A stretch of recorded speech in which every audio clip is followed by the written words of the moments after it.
Yo, what's good, guys? We are back at it again with another MLB The Show video for you guys, and today I'm going to be showing you guys how I finished my extreme program.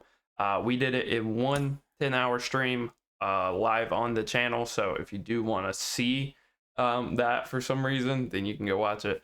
But overall, was not nearly as bad as last year. Last year was like 12, 14 hours. This year, honestly, you can get extreme done in 6 hours if you're good enough. That is probably like 1% of the players, because even though I'm probably definitely good enough to have done it in 6 hours, I do not want to sit here and play the CPU on Legend for 6 hours. That does not sound like a fun time. But if that does describe you, you can knock it out super quick. I'm going to show you guys how I think the best way to approach this is. So the number one thing that I would say you guys need to do for this extreme program is come down here, extreme event missions, make a lineup that fits these criterias and boost in the event.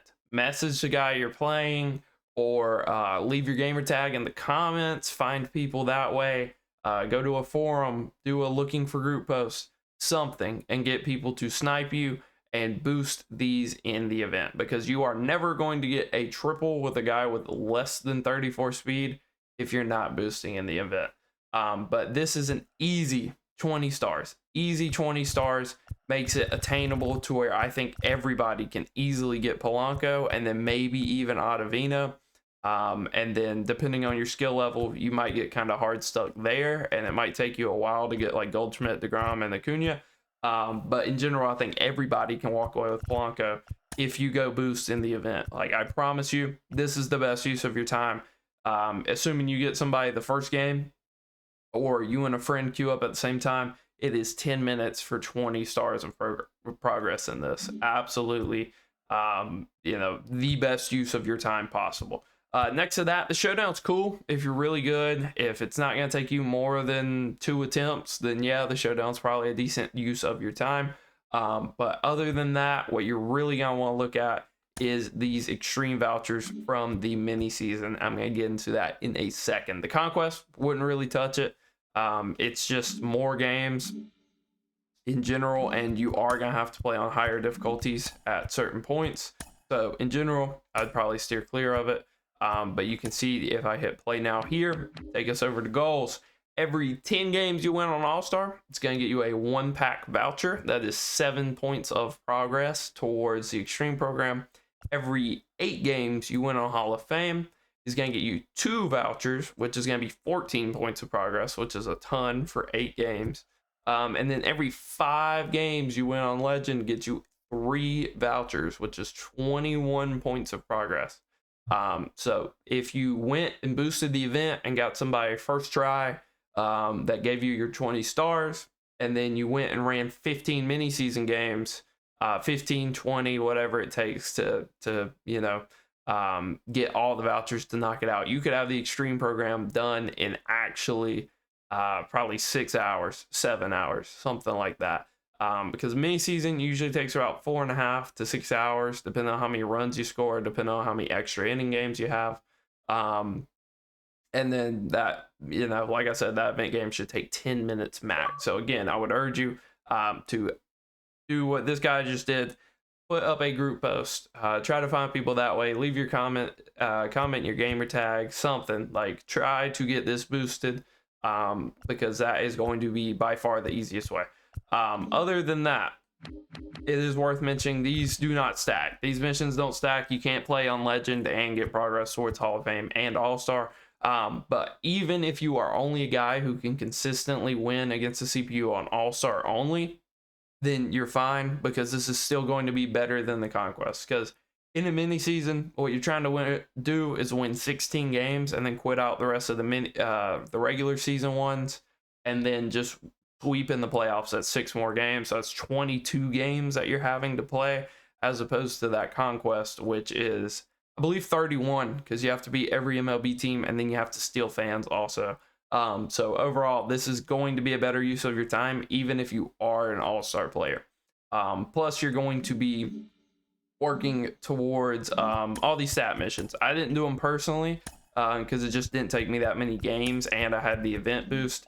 But in general, you'll also be working towards these 100 home runs, 150 extra base hits, 200 total hits, 100 strikeouts, 50 innings pitched with relievers. So you'll be working towards that. If you get Polanco, you'll be working towards that. So that is a good little boost along the way. If you guys are curious what moments I would recommend if you're dying to do moments, in general, don't think the moments are great.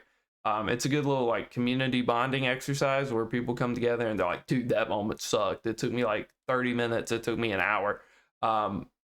Which is cool if you just want to try hard stuff. But in general, it's not a good use of your time. If you're spending 30 minutes for 3 stars, not really worth it. So this one's relatively easy, assuming you have a good DD team. Pretty much everybody does. I believe this Ricky Henderson one is supposed to be easy. I tried it a couple times. It's largely just RNG dependent on how your CPU teammates hit and if they're in front of you on the base paths and if you can get on base 3 times. So that's not a super fun one in my opinion. This one, super easy. You get BP righties, Stam usual, great quirks, great swing.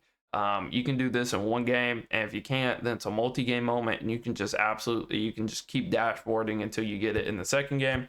Not too hard. This one, not super hard. The pitcher going up against is terrible.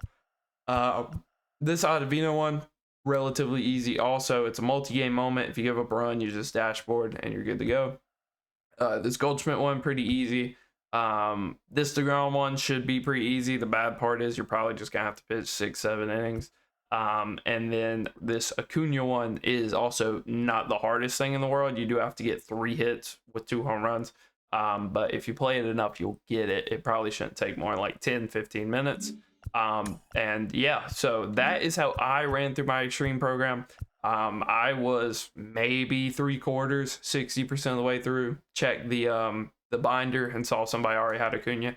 So if you can sit here and just grind out games on Legend or even Hall of Fame, I did my first 5 in the mini season on Legend and then swapped to Hall of Fame after that, so I didn't have to sweat a ridiculous amount to beat the CPU. But if you can win 15 games on Legend, or if you can win, I believe it is 24 games on Hall of Fame, then you will be in great shape for this program. Because if you can beat the CPU on Hall of Fame, you are walking out with 6 vouchers, which is 42 points of progress in this, as well as boosting your event. Puts you in a really good spot to go ahead and knock out the extreme program, but not nearly as hard as last year's. Hopefully you guys enjoyed. If you have any other questions about it, or if you're just looking for people to boost the event with, down in the comments is a great resource, great place to be. Till next time, peace.